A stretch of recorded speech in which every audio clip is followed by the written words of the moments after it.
Good evening. I'd like to welcome everybody to today's meeting, which has been called by the Socialist Equality Party to celebrate and mark the life and contributions of Comrade Regina Lohr. My name is Max Boddy, and I am the Assistant National Secretary of the Socialist Equality Party, and I'll be chairing the meeting today. Regina Suzanne Lohr was born June 21st, 1956 in Karlsruhe, Germany, and was part of a generation whose life was bound up with conditions following the aftermath of the Second World War. She died on October 10th, 2022, at 66 years of age after a 4-year-long battle with cancer, after dedicating half a life to the fight for the socialist transformation of society as one of the most conscious and principled members of her generation. Regina and her family emigrated to Australia in 1964. The decision to leave Europe was during the height of the Cold War and was prompted by the 1962 Cuban Missile Crisis, which had brought the world to the brink of nuclear war. Regina met the Socialist Labour League, the precursor to the Socialist Equality Party, in 1989. In a time of immense confusion of the working class internationally due to the decision of the Stalinist bureaucracies around the world to dissolve the USSR and restore capitalist property relations, Regina responded to our analysis that this did not signal the end of history or of socialism. As we wrote in her obituary on the World Socialist website, quote, "Once she understood that, in fact, it was the end of the nationalist-based programs and organizations, and that only a perspective of socialist internationalism could answer the growing crisis confronting the working class, she never wavered," end quote. It was this perspective that she fought to bring into the working class, and in particular her work with young people on the campuses for the next 33 years. Under conditions today in which the danger of nuclear war is greater than even that of the Cuban Missile Crisis, it is these principles that will animate new generations of young people and workers who will make up the coming explosive struggles waged against capitalism and war. They will look to Regina's life and example for inspiration and leadership. I first joined the movement in 2011 when I met the party in Newcastle. By the time I moved to Sydney, Regina was already unwell, so I did not get the opportunity to directly campaign and physically work with her. Despite this, she continued to work closely with the Sydney branch in whatever capacity she could. This included important interventions into social media, including quite a few posts and insightful comments on the COVID Safe Schools Facebook page. These comments, grounded on her deep understanding of historical processes and her long history in the Trotskyist movement, resonated with those she interacted with on the page. Through these interventions, she brought both teachers and parents to meetings of the Committee for Public Education.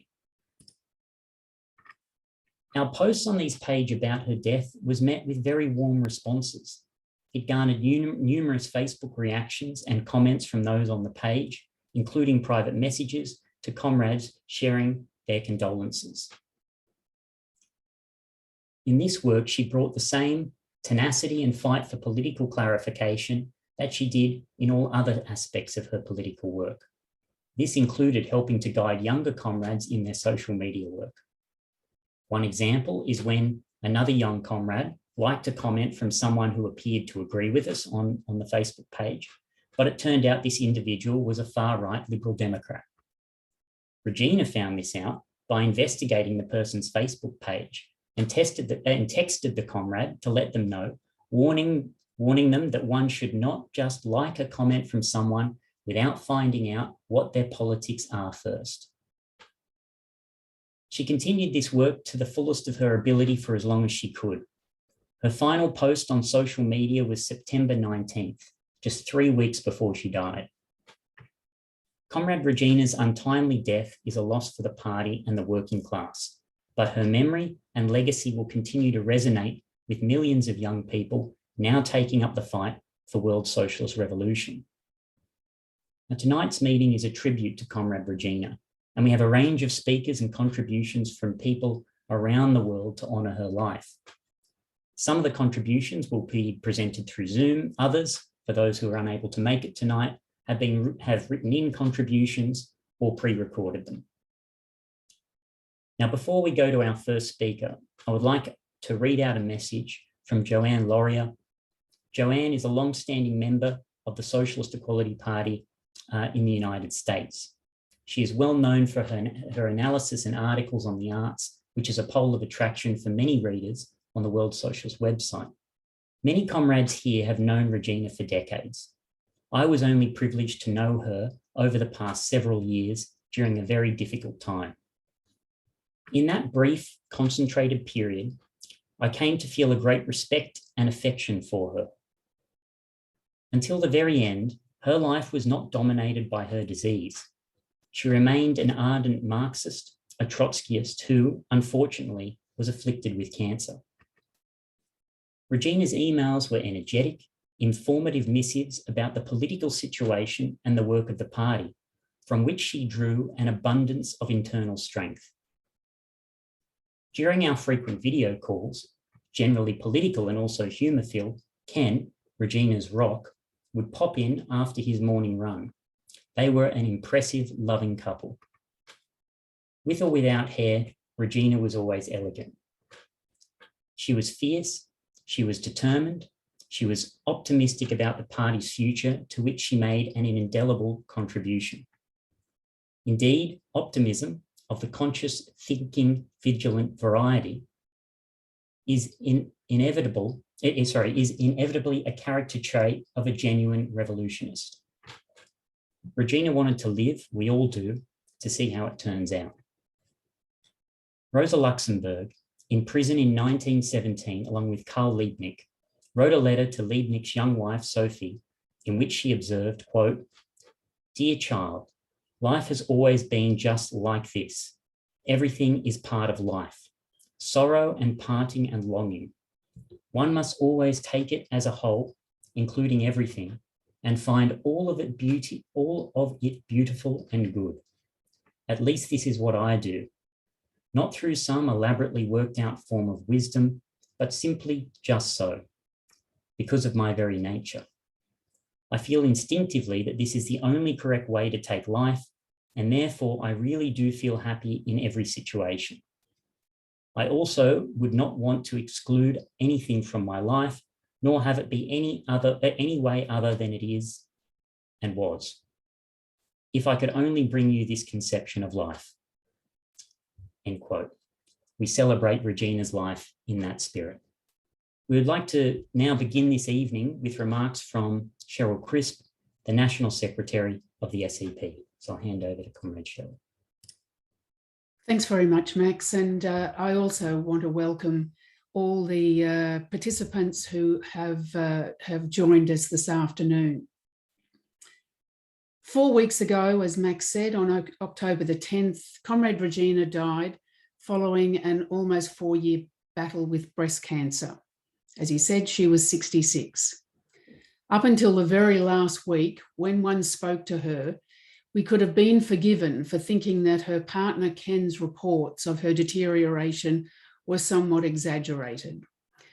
She spoke with such power, strength, and clarity. And it was only really when the disease had reached its qualitative stage, which was only very shortly before she died, that the disease had been able to really dent her indomitable spirit. Regina approached her disease as she approached life, fighting. She knew what cancer could do, and she did everything possible to fight it. There was not a treatment that Regina would not try if it was available to her, and some were gruesome and truly debilitating. Prior to her 66th birthday event in July, I asked her what she wanted for her birthday. She said, "One more." Tragically, that was not to be. But Regina fought so hard to live because she had a goal to live for. Her goal was the fight for a socialist future for mankind, free of poverty, exploitation, and war, and because she wanted to participate and contribute to that goal. Regina had met the party in the late 1980s, joining in 1990. She joined at a time of the dissolution of the Soviet Union and the dismantling of the buffer states of Eastern Europe. The confusion, the disorientation, which this caused amongst broad sections of workers worldwide was really profound. But Regina was attracted to and agreed with the analysis of the Trotskyist movement, in particular of the necessity for the resolution of the crisis of revolutionary leadership. Stalinism, which had played such a virulent and destructive role in the Soviet Union and on the consciousness of the working class internationally, could only be explained by the Fourth International. It was chiefly responsible for the rise of Nazism to power and the defeat of the German working class, opening the door for World War II. This was not an abstract or distant event for the Lohr family, but one which impacted them wholly. And for that family, war was a very real issue. Regina and 3 of her 4 siblings were born in Germany, as were their parents. World War II was an experience which would define the family for life. Her parents, Robert and Gita, Sudeten Germans, lost their homes at the end of the war. Robert, a soldier in the German army, had fought on the Eastern Front, losing his leg in the conflict. Europe and the world had experienced the greatest slaughter ever known to man in the form of World War II. And prior to that, World War I, the war to end all wars. It meant Europe and the world had, in the space of 31 short years, fought 2 world wars, resulting in the deaths of between 80 and 90 million people. Following World War I, the flu pandemic struck a weakened world population with deaths of up to 50 million. And the 1930s depression, the greatest economic collapse of capitalism to that point. Germany, the country with the most advanced, class-conscious and politically organised working class, had seen the rise of Hitler and the Nazis without a shot being fired. Capitalism and its 20th century development imperialism had brought mankind to the brink of destruction.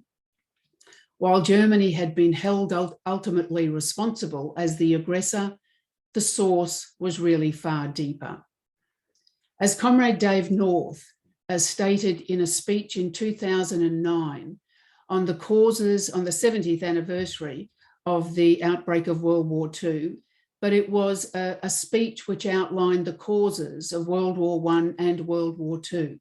Because as he said, you can't understand World War II without dealing with World War I. And he raised, in the final analysis, the cause of the war is not to be found in the actions of one or another state that precipitated the shooting, but in the nature of the imperialist system, in the struggle of powerful capitalist national states to maintain or achieve, depending on the circumstances, a dominant position in an increasingly integrated global economic order. Germany, as was most of Europe, had been almost razed to the ground. The post-war settlement of Germany resulted in a divided and occupied country. The conditions in which the German people, including the growing Lohr family, were living was akin to a military occupation. By 1962, the mainly US forces had grown to over 400,000 troops, with over 4,000 nuclear weapons trained onto the east of the country.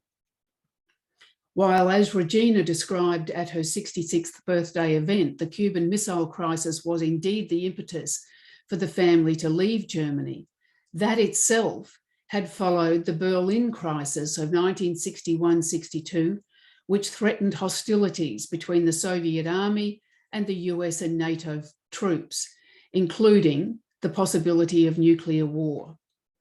The construction of the Berlin Wall in 1961 sealed the division of the capital and the country. How did Germany, Europe, and the world reach such a point? None of it was ever discussed in post-war Germany. The experiences which had led to the war, the rise of Hitler, including those who supported the Nazis both inside and outside Germany, were never spoken of. The responsibility of the German ruling class was a subject which was never broached within the country. And this phenomenon itself was a driving force for many young Germans in the 1960s, including our own comrades who went on to found the BSA, the German section of the ICFI, in 1971, to search out the answers and analyses of such world-shattering events. By 1964, the family of, by then 6, moved to Australia. For the young European family, the strange and unfamiliar country was almost another world. Regina was 7 years of age, and in Australia, baby Irene, the youngest child who was with us tonight with her husband Warren, was born, completing the family of 4 girls and 1 boy. They grew up in Western Sydney, in the suburb of Picnic Point. At this point, I again return to the conditions which led to Regina's recruitment to the SLL and then the SEP. It was, as I said, a period of immense political crisis, certainly of Stalinism in the Soviet Union, the buffer states, and in China as well. In China, the Stalinist bureaucracy was unleashing its onslaught against students and the working class at Tiananmen Square and its confines.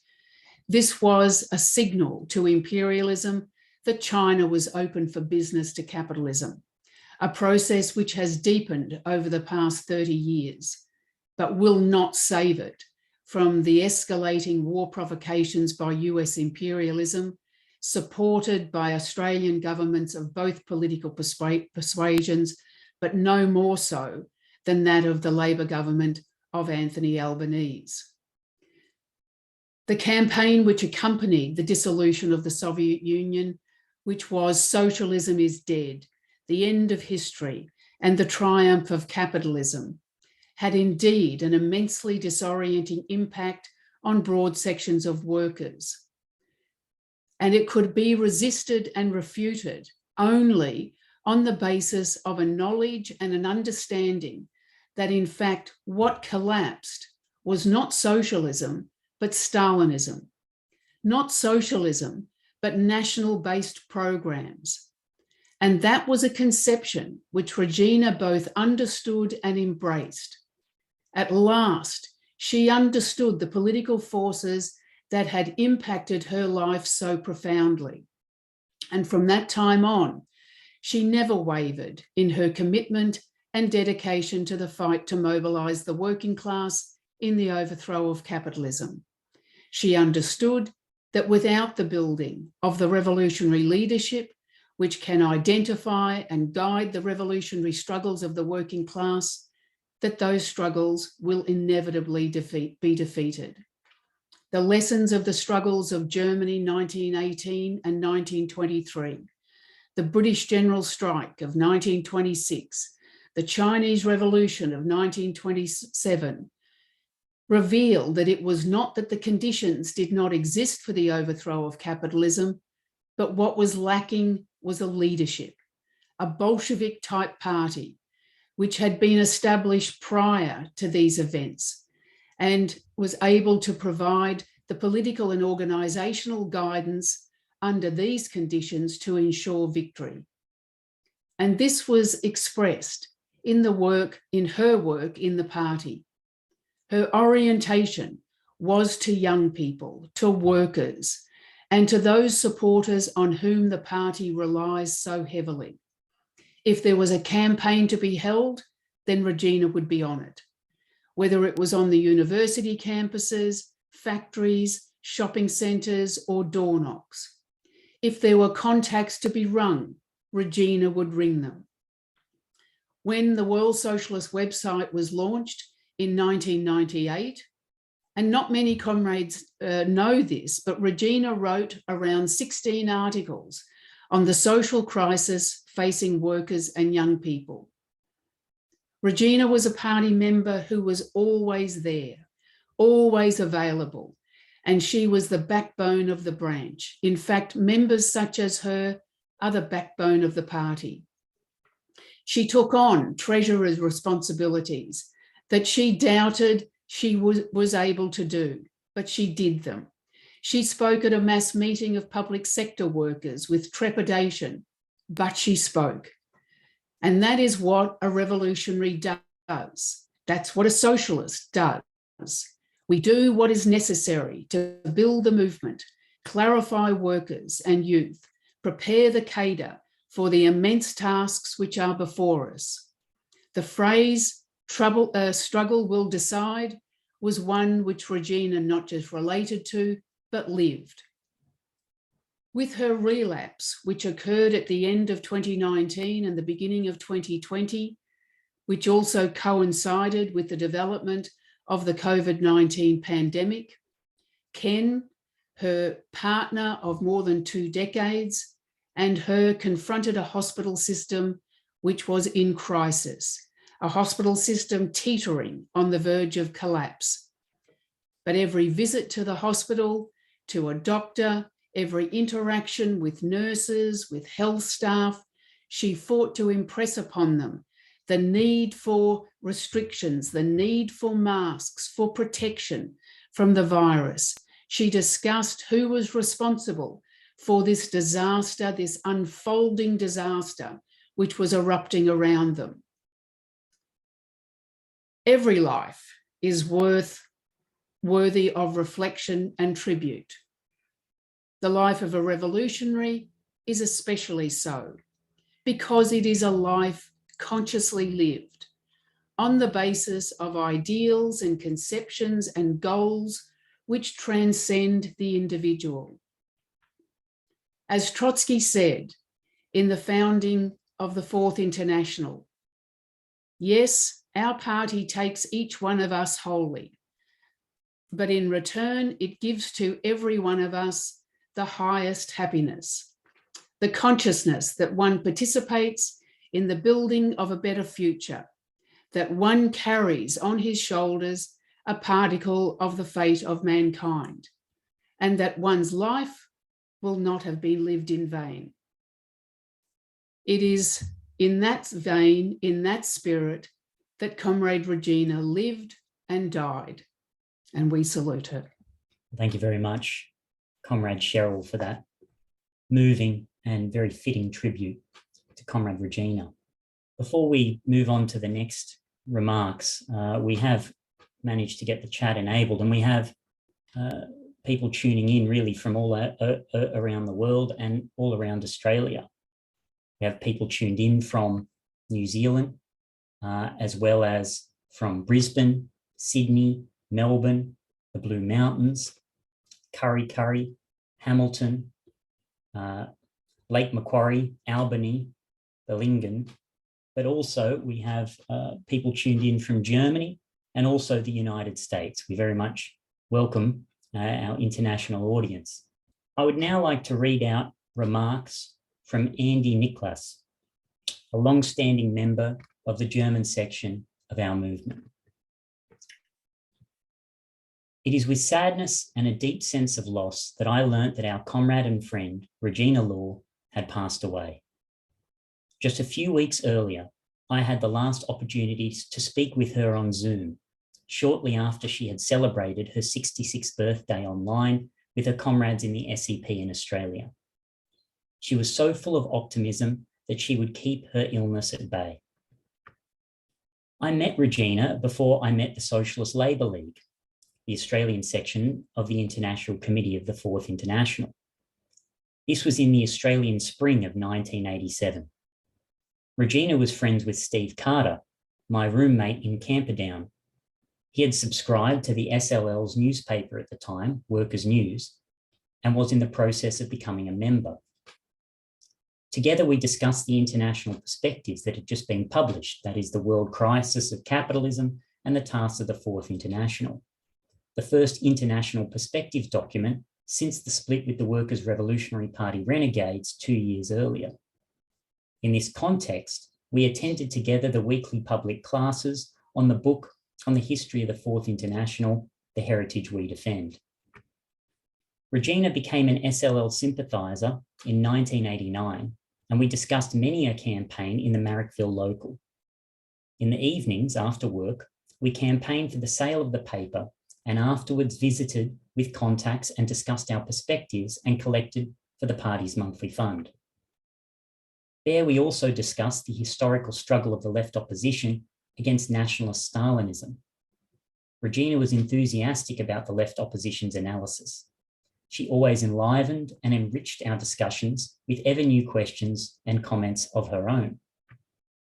Since her own family roots were in Germany, she always had a special interest in the questions of the East-West conflict in Germany, as well as the questions of the assessment of the USSR and so-called Eastern Bloc countries.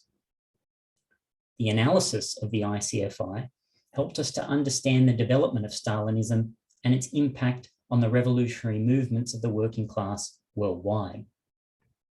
From then on, she always insisted on the fact that the essence of the Cold War period was not a conflict between two blocs, as the Pavlovites claimed. It was always about the struggle of the working class against Stalinism and capitalism. Without hesitation, she sided with the working class, which in the USSR faced the task of leading the political revolution against the Stalinist bureaucracy while defending proletarian property relations. Regina was never superficial. On all important issues, she first had to be convinced and wanted to be convinced. But once she was convinced, she held to her convictions consistently. She expanded her knowledge on this basis and consolidated her scientific worldview. Like all of us, she became completely absorbed in political work.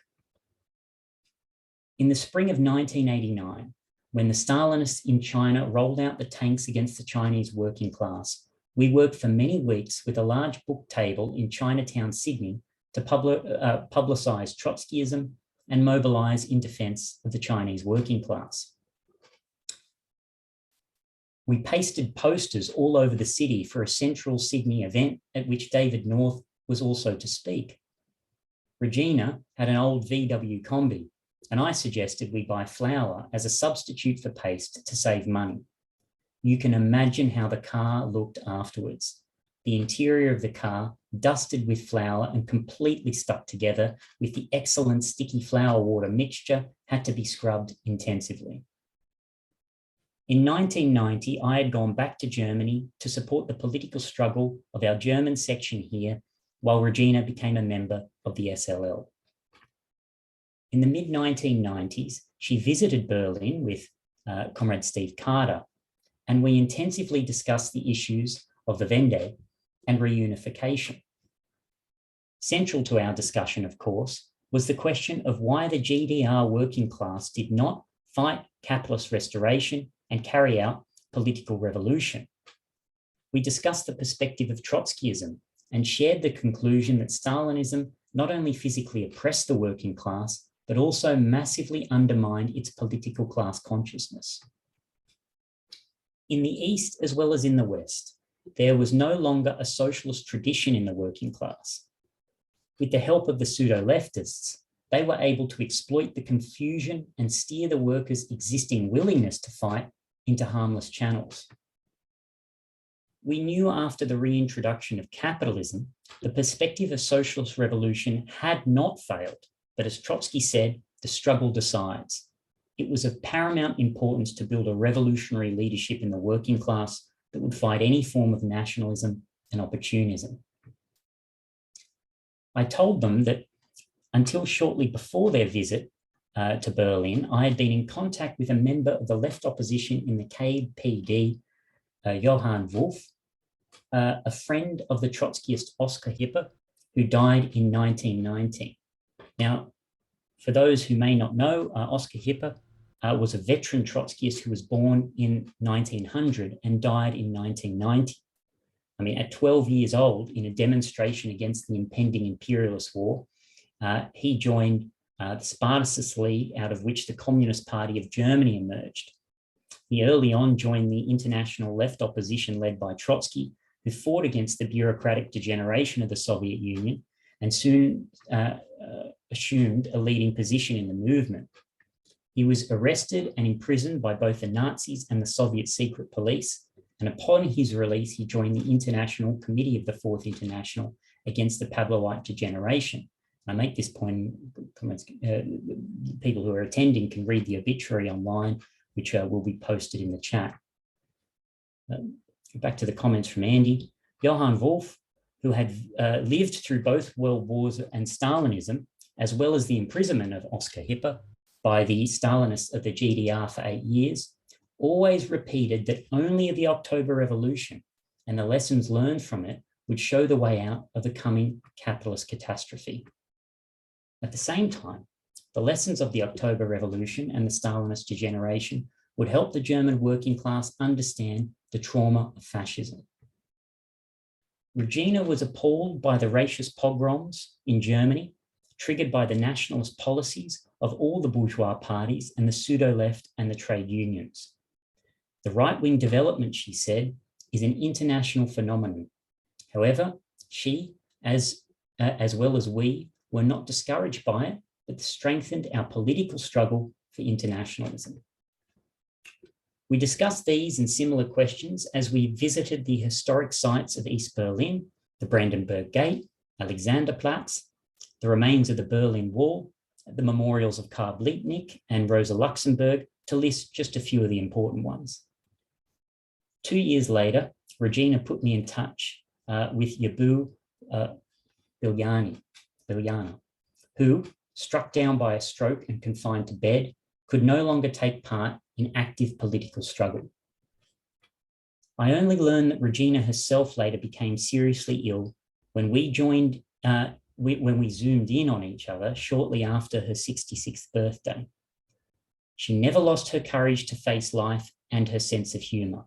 On the contrary, she joked, "We Trotskyists are strong and don't give up so easily," referring to the comrade in the US who has had breast cancer for 26 years and still lives life to the full.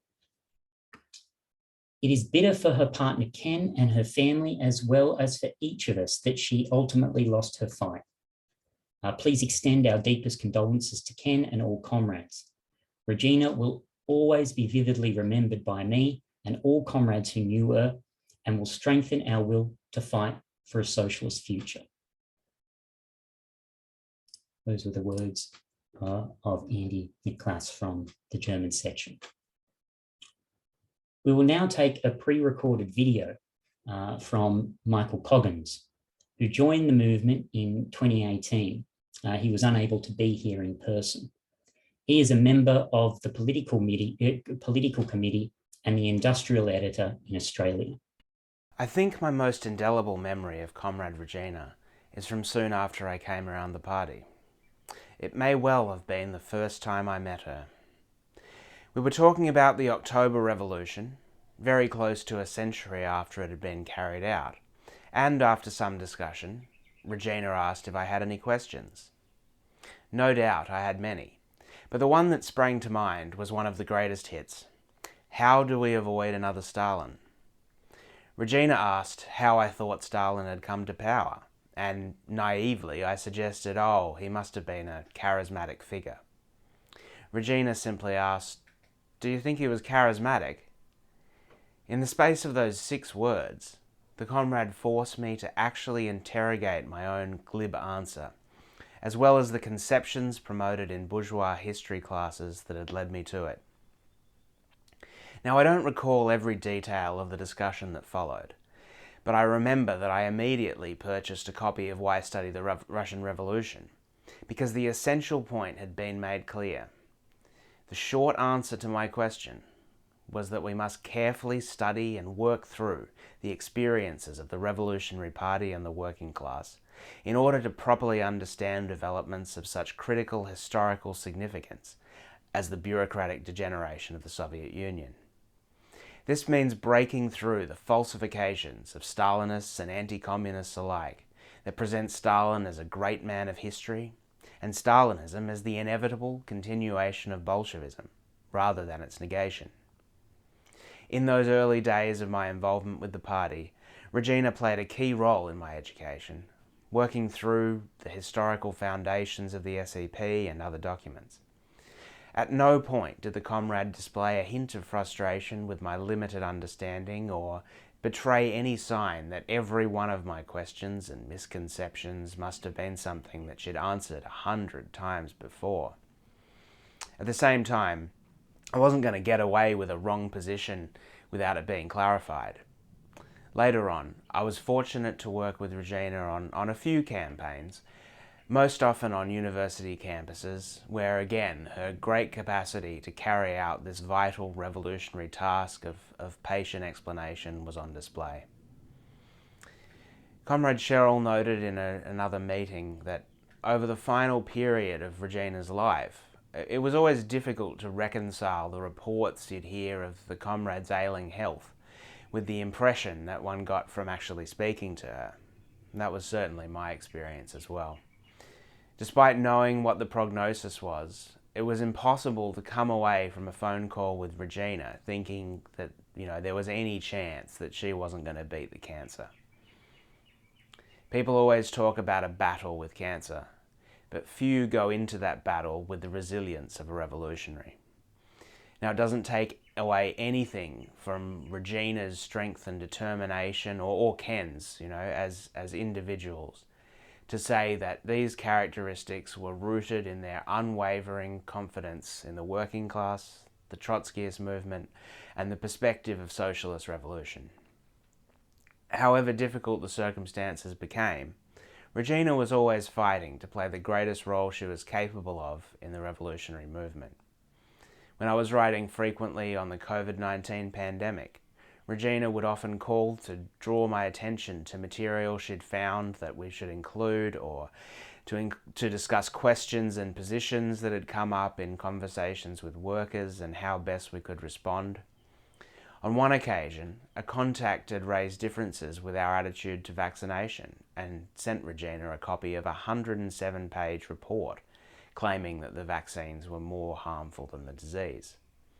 Knowing that workers who'd been hoodwinked by this pseudo-scientific document wouldn't be convinced by a sweeping general denunciation, Regina was determined to understand the arguments being put forward and the interests of those who were putting them forward in order to, approach it critically and objectively and be prepared to clarify these life and death questions for workers when they came up.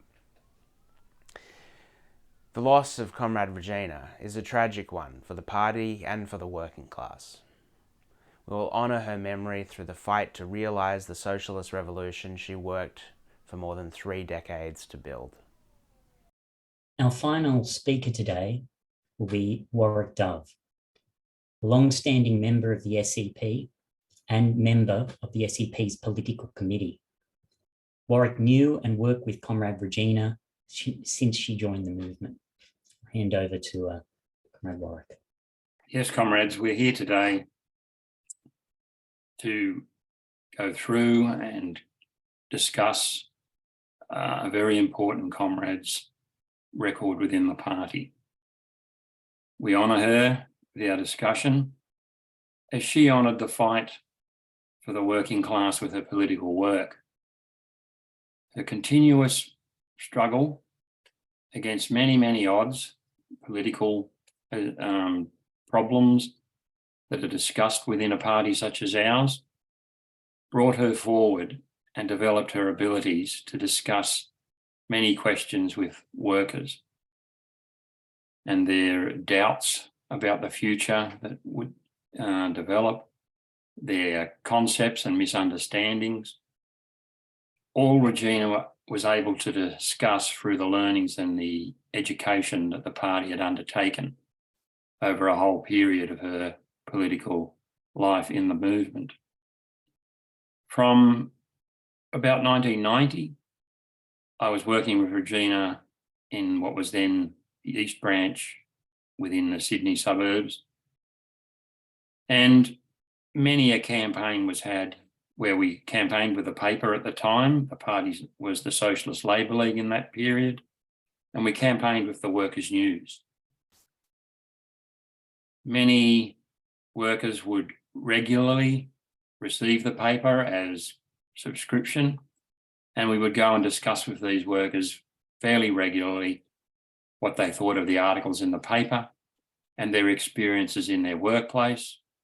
And Regina always raised important historical points that exposed to these workers the current political crisis that the trade unions were in, the Labor Party was in, the difficult periods when the Liberals were in, the experiences that Regina had, and the education that the party was able to give her and myself enabled us to bring forward support for the party from these workers. Financial support was very important, and as other comrades have mentioned, at one stage Regina took on the financial work for the party, and Regina had a very sharp eye and an understanding that the party needed finances to carry out the work. And it was that diligence that, she was successful in that role. I could relay some of the instances that we went through during some of the campaigns, as other comrades have said. Many of these campaigns took place at railway stations around the area, Marrickville and Sydenham. The comrades who know those areas had a lot of working class people come through them, many workers from the migrant countries, where many of the workers from Eastern Europe, Western Europe, Britain lived in the region over the years, many workers from Italy, Greece.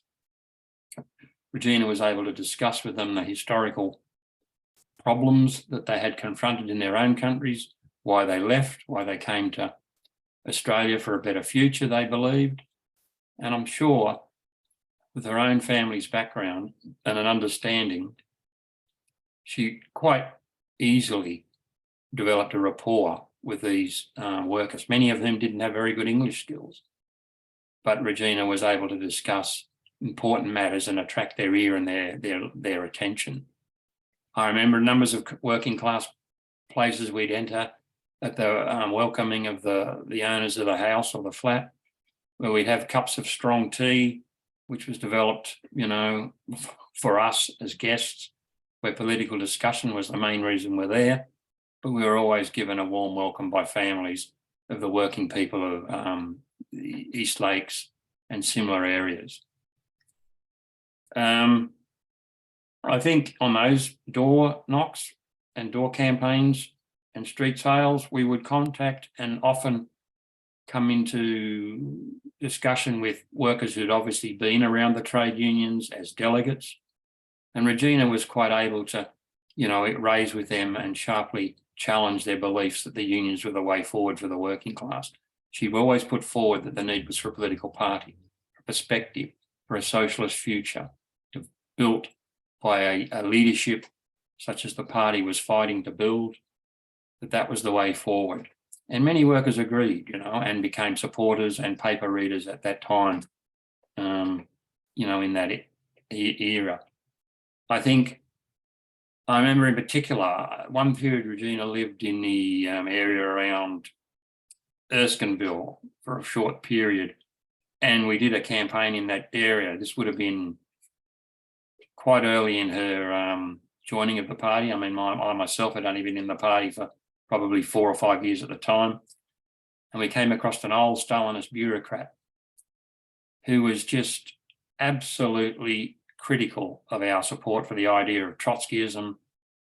He raised the idea that socialism was bankrupt and corrupt, and he really exposed his own degeneration in the discussion we had. But Regina, even then, with a very short period in the party, was able to point out to him that, that then would leave the capitalist in charge, and war would be another period that the working class would be heading for. Now, bear in mind, comrades, this was some 30 years ago. Now we see the situation that we all confront. Regina knew this, fought against it, raised it continually in her whole period as a party member. And, the situation today is, as we know, far more dangerous historically than any period before the leading up to the Second World War. I think that the work that the comrades had to deal with, the patient working in branch meetings where comrades were educated around the development of the historical foundations of the party, the publication of Dave North's Heritage We Defend back in '88 was discussed for that whole period through the 90s and was vital.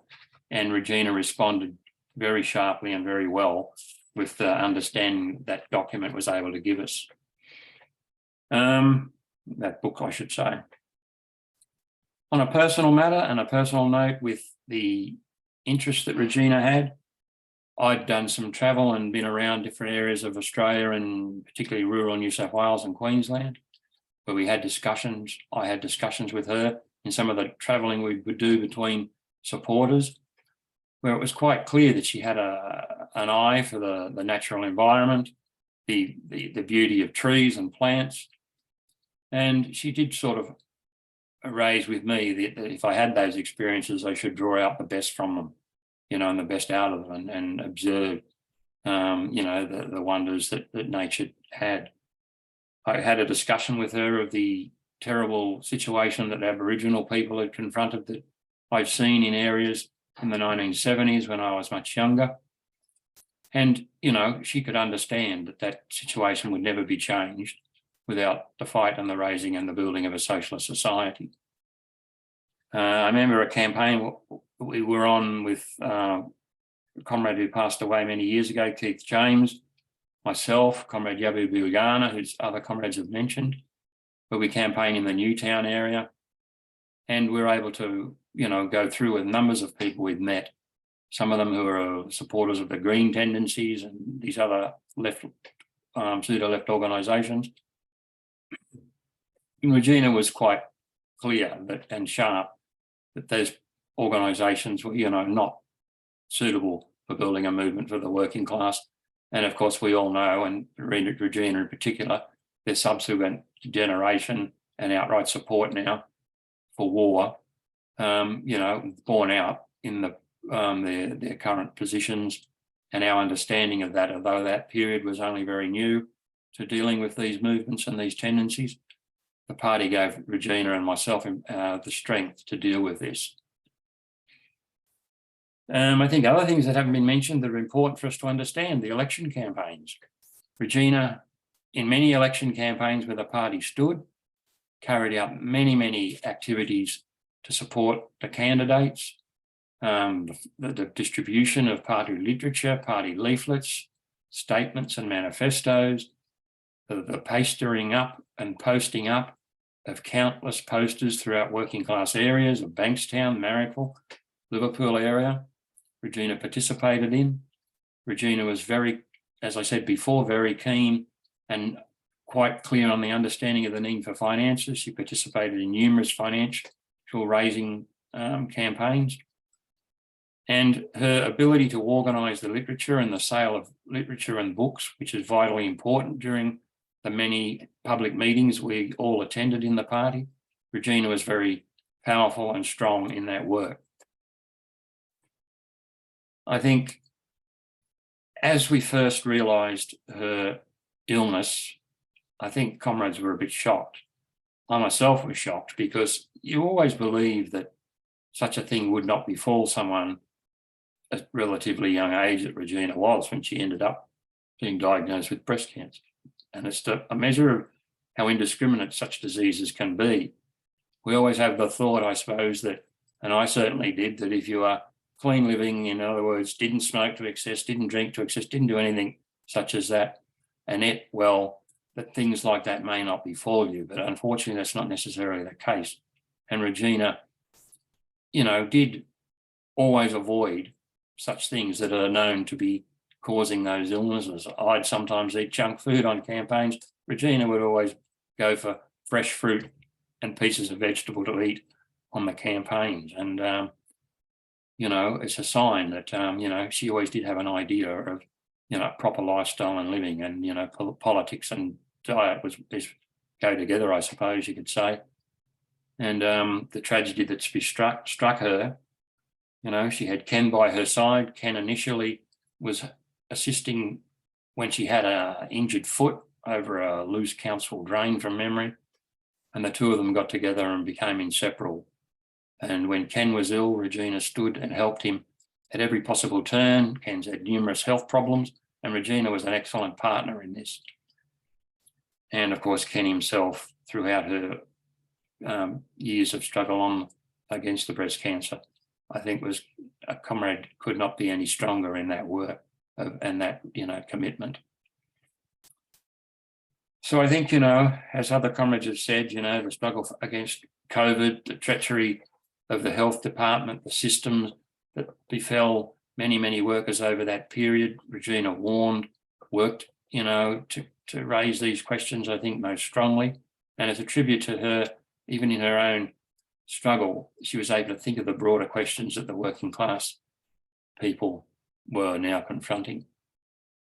And I think that, you know, she dealt with this most admirably and strongly, and is a very important role model that I think young comrades and all comrades should strive to achieve in their, you know, their principal struggle, you know, as the fight goes forward for the building of this party. And comrades should never forget the role that Regina played, and I will not myself. So I think, you know, it's very sad, but it's very strong in her work, and that's what we need to remember. And, you know, I will hand back to the chairman and bid every comrade, you know, that we remember Regina. Thank you. Thank you very much, Comrade Warwick, for those important words. I agree. Regina's life and legacy is something that will inspire millions of other young people as well as workers who take up the fight for socialism. Now, I'd like to open up the meeting to the floor. Anybody who would like to make brief contributions are more than welcome to. To do so, you'll need to raise your hand, which I believe there should be a button at the bottom of your screen in which you can raise your hand, and then I will call on you and our tech team will allow you to unmute and then you'll be able to speak. So I see we already have a hand up. I'll call on Jenny Campbell to speak. My contribution is part poem, part monologue of admiration. Your fire, Regina, was an ever-present vibrancy, glowing with equal parts love and defiance. Love of human capacity and all things occurring in nature, defiance against destroyers of truth and beauty. In the clouds, I'm reliably told by Ken, you would see more than interruptions to blue sky or fluffy balls of moisture. In the clouds, you saw intricacies of colour, shape, texture, entire scapes of cumulus art and stratified magnificence. Who knows where you went when you turned your gaze there, but I'll hazard a guess it was somewhere the machinations of the ruling class could not venture, nor even venture to understand, not the way you did. You didn't escape to the clouds, you embraced them, and observing them enhanced you. They were the pinnacle of your profound love of the natural world, just as your kaleidoscopic pebbles grounded you to the earth where everything else was afoot. When I received those first photos of small mountains of delightfully coloured and shaped pebbles, I asked you, did you need a wheelbarrow to get them into your car? It was a gradual accumulation, however, that had been going on for so many years. You said, no, but we will need a wheelbarrow to get them out of the house. I didn't know at the time how many you had. I found out later. It was a lot. But I don't think I was really asking that. I was asking, why has it taken so long to find another passionate pebble collector? Ken can explain better than me how you selected each of your thousands of pebbles for their unique characteristics, spending time over each one to decide whether to keep it or leave it, gradually filling your and Ken's pockets on long beach walks, sorting them out of picnic tables, trying to decide how to reduce ever so slightly that day's pebble portfolio. Even though we first met in 1990, when you were a new member of the Socialist Labour League and I had only just discovered the extraordinary world of Marxism, it would be many years later that we would bond over pebbles. But not just that. From pebbles, we advanced to our mutual love of birds. You regarded your resident kookaburras and magpies with such affection, monitoring their offspring, naming them. There was Junior, the baby kookaburra, and his mum called Cyclops, due to the fact that it only had one eye, Mr. and Mrs. Magpie, and a rainbow lorikeet called Bart Simpson, although I never did find out why you called it that. In the final week, when I photographed a mating pair of sacred kingfishers in the depths of your backyard, you were so delighted. There was something in your voice, a sound so authentically joyous, just knowing that these stunning creatures flew, fed and bred so close to where you lived. All I could do was think of a way of finding more birds to photograph for you. Your fascination was infectious. You had the kind of personality that was drawn to fill any need for clarity, including your own. You turned your back on something you were very talented at, and that is the practice of fine art. Even after your teachers urged you to pursue it, knowing just how good you were, what a great eye you had. Instead, you went off to earn a living in the public service, then to join the struggle for international socialism. But you didn't sideline your artistic temperament. You refocused it on the art you saw in the nature around you, as Warren commented on earlier.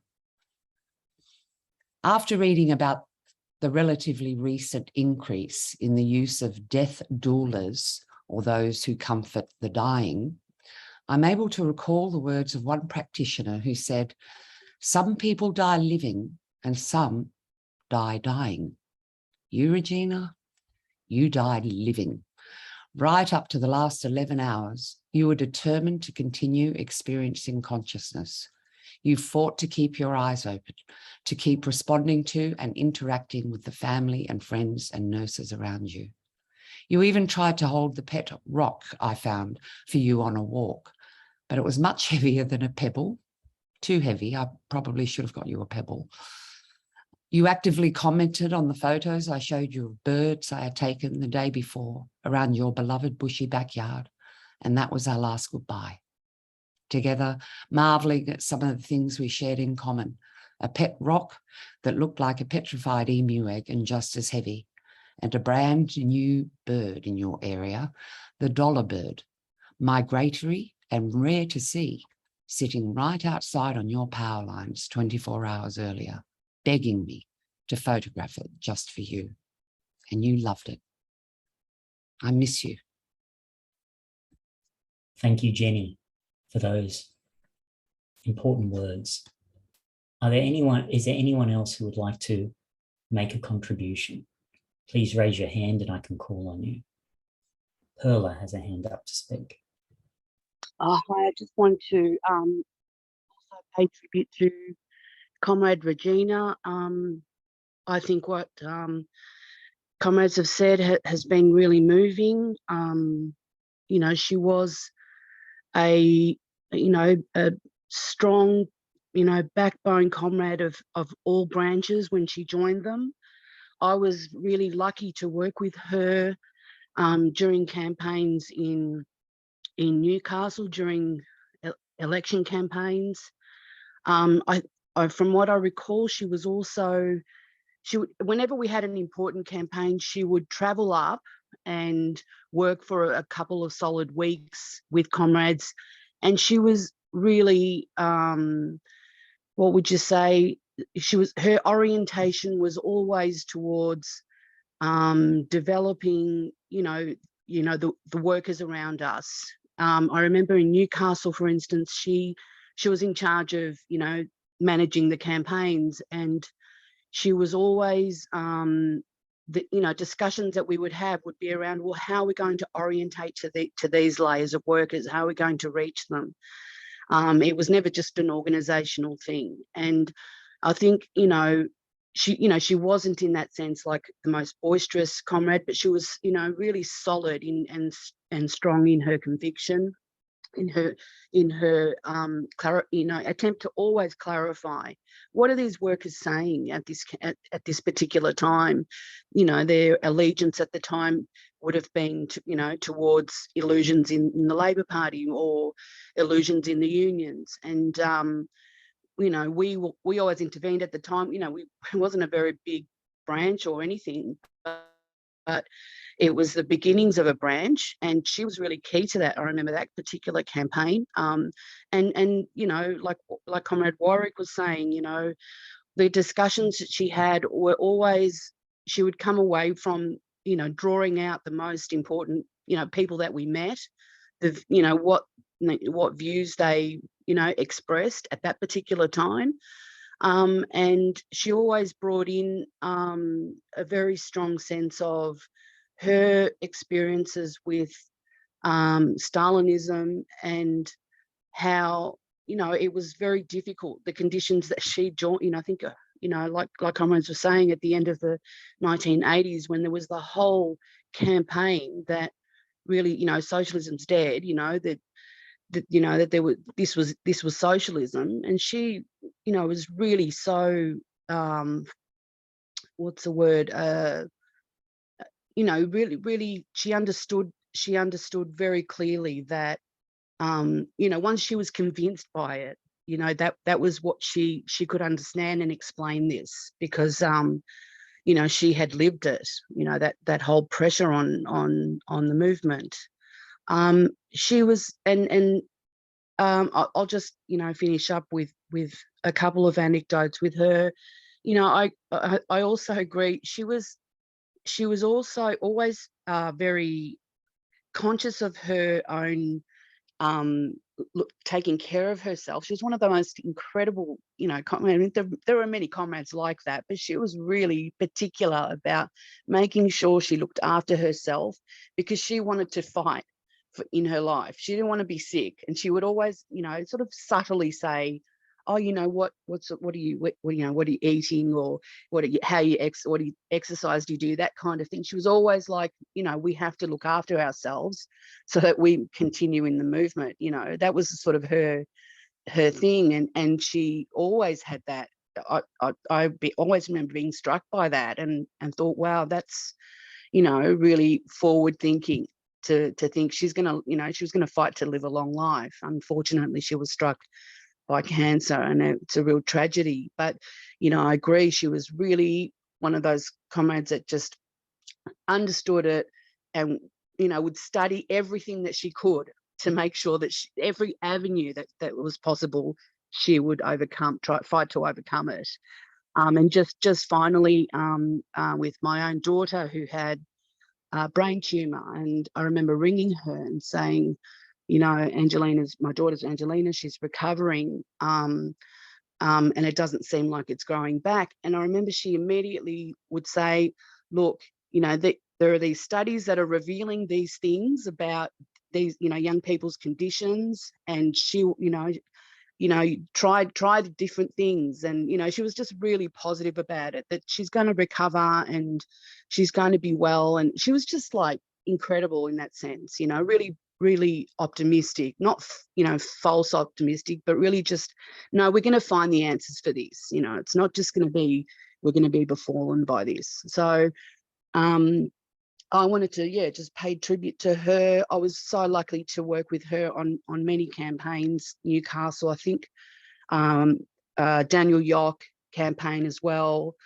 and in Wollongong during the workers' inquiry into industrial pollution. She was, involved in all of those campaigns, and she was really key to, the sort of the hard sort of slog work. She was very important in that. And I just also wanted to say how amazing she's had a comrade like Ken in her life, or had each other in each other's lives, because, you know, without each other, that struggle would have been, you know, completely different. And, you know, she was really,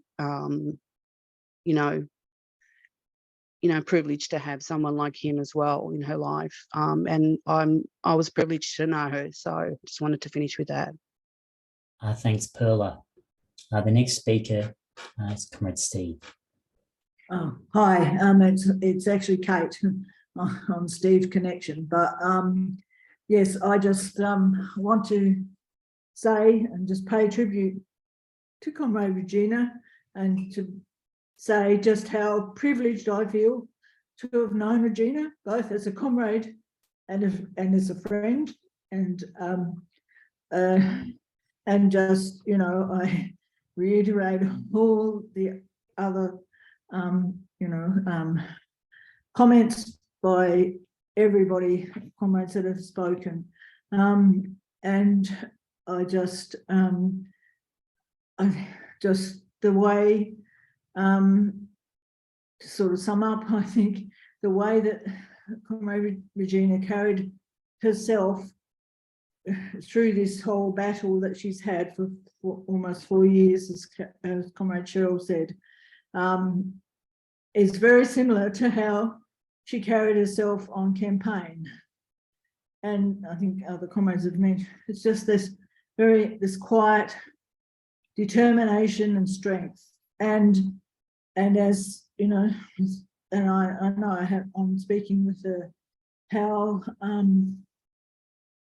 through her illness, she has, you know, like I think Cheryl said, there wasn't a trial or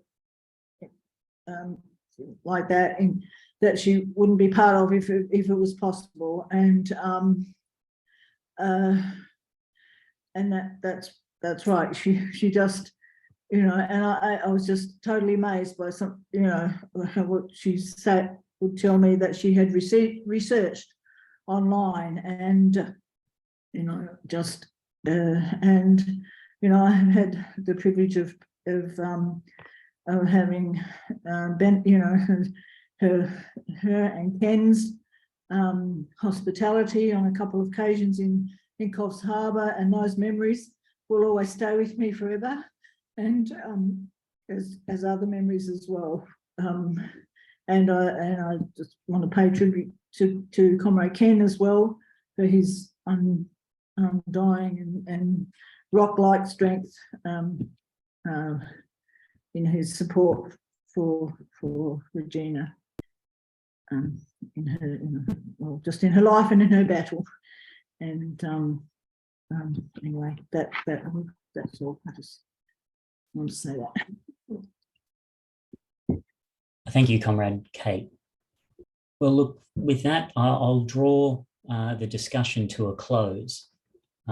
We do have some final remarks from a close supporter, but Connie, who met the IYSSE, that is the youth section of the Socialist Equality Party in 2014, met Regina at an IYSSE meeting on the betrayal the Greek working class were about to face if Alex Tsipras was elected as Prime Minister based on his promise to remove the austerity measures existing at the time. At the meeting, I remember, as Connie said, talking with Regina after the main report about the importance of viewing everything in its historical context and how this wasn't an isolated incident. The situation in Greece was discussed in relation to the growing trend of Australian Prime Ministers being outed by their own party, which was used to highlight that political instability was present in multiple nations. This was what showed to me that the SEP had an international perspective, and in following discussions with Regina, was one of the people to explain and clarify to me why socialism had to be established on an international level, which was in stark contrast to the political classes I took in that year, which promoted stricter national boundaries as the way to resolve all economic problems. Regina had a lot of influence in Connie's political work. He talks about doing many street campaigns, campaigning at Western Sydney University in order to build the IYSSE there, campaigning in front of Primo, door knocking in working class areas, and calling contacts with her. As such, I got to see how well she engaged with the working class and kept their attention while talking to them about Marxist concepts that are often difficult to understand. She always had a skill in making any topic relatable to whomever she was talking to. After these campaigns, she'd explain how she always made sure she had a few leaflets of events similar to whatever leaflets we're handing out to better address to others how something in another country is connected to the struggles facing the working class in Australia.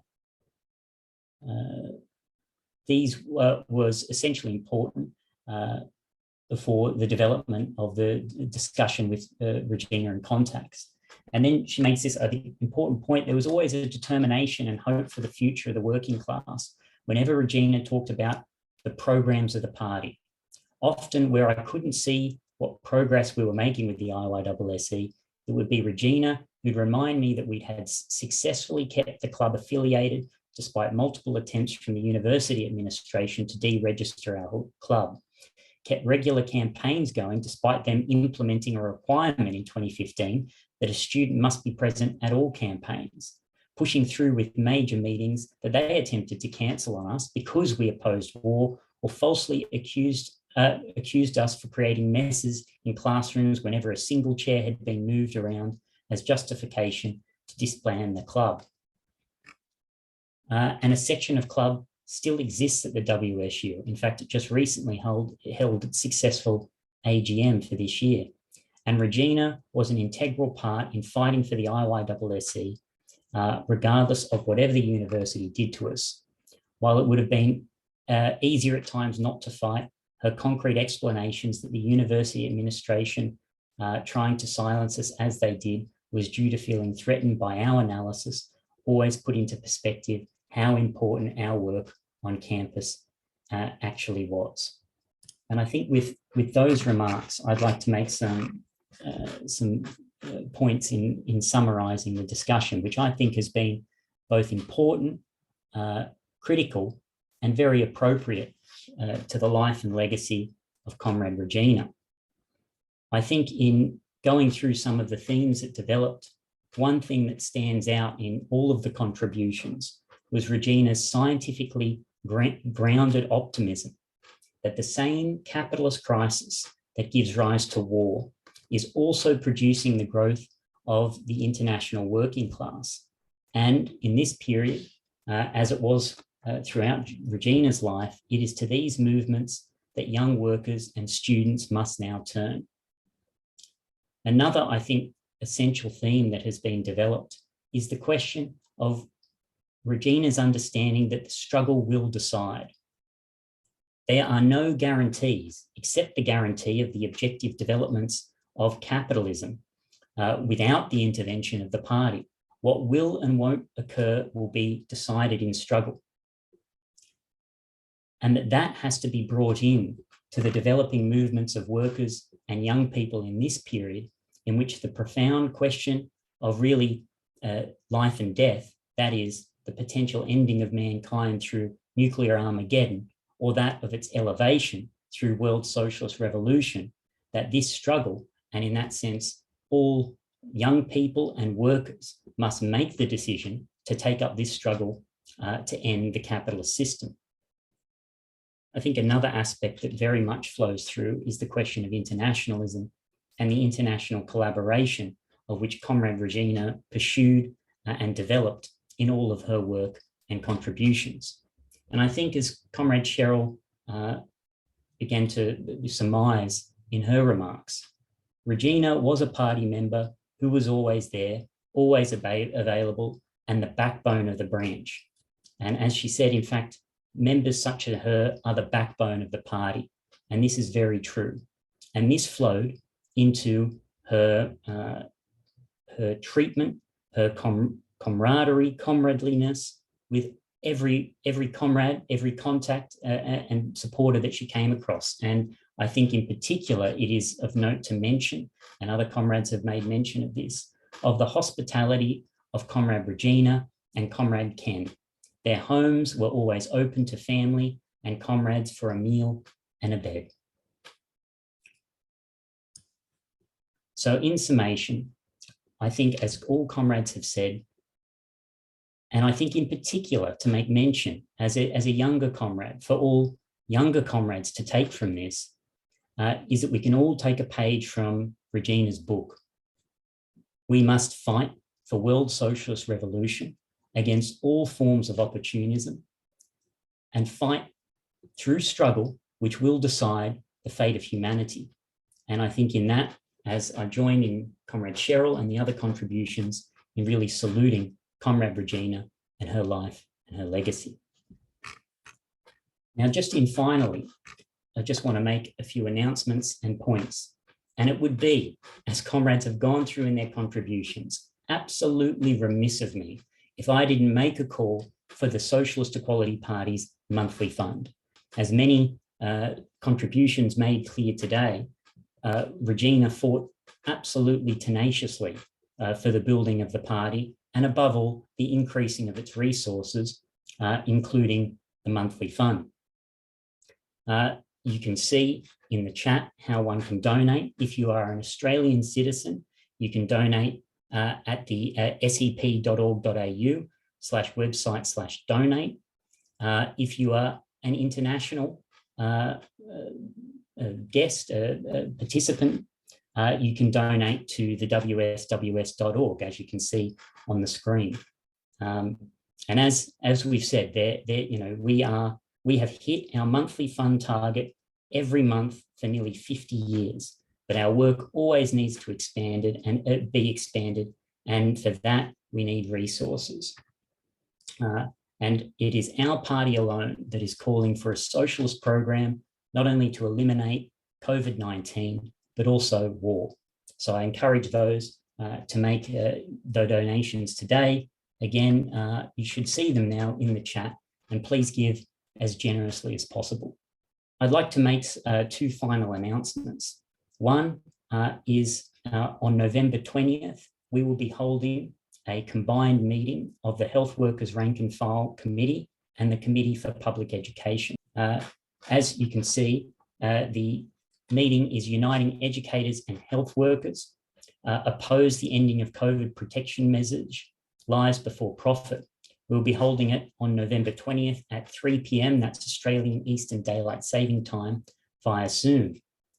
We have called this meeting because the ending of the COVID isolation requirements and the abolition of the payment leave payments for infected workers is an open declaration of war against public health and the working class.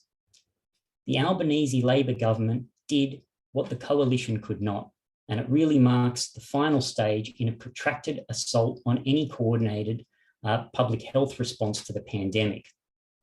And the let it rip policies that have been initiated this year have already claimed the lives of 13,500 people. And there is a direct relationship between the dire situation facing educators and health workers. The next meeting I would like to announce, we're calling for the building of a mass movement of youth and students to stop the war in the Ukraine. And to that end, we will be hosting an international online meeting to oppose the war in the Ukraine on December 10th, international time, but here for Australia, it will be 5 a.m. December 11th, Sunday morning, Australian Eastern Daylight Saving Time. I mean, the war in the Ukraine must be stopped before it results in global catastrophe. The war is the result of the United States and NATO, of its global geopolitical agenda. And this meeting aims to set in motion a movement to unite young people in a common fight directed to the working class and based on the socialist program against war. We say to students and youth throughout the world, if we are to have a future, we must fight it. We cannot stand on the sidelines while the ruling classes plot to turn the entire world into an inferno. And in many ways, I can't think of a better meeting to advertise the tribute to Comrade Regina Lohr. Look, finally, and I think most importantly, I ask everybody here to consider making the most important decision of your life and apply to join the Socialist Equality Party, and dedicate your life to the construction of the International Committee of the Fourth International, the World Party of Socialist Revolution. Just as Regina dedicated her life to this program and perspective, so you should take up this fight, because only through struggle will the fate of humanity be decided. So with those words, I'd like to thank you, everybody, for your attendance, for your contributions, for your remarks. And in that, I would like to close the meeting. Thank you very much.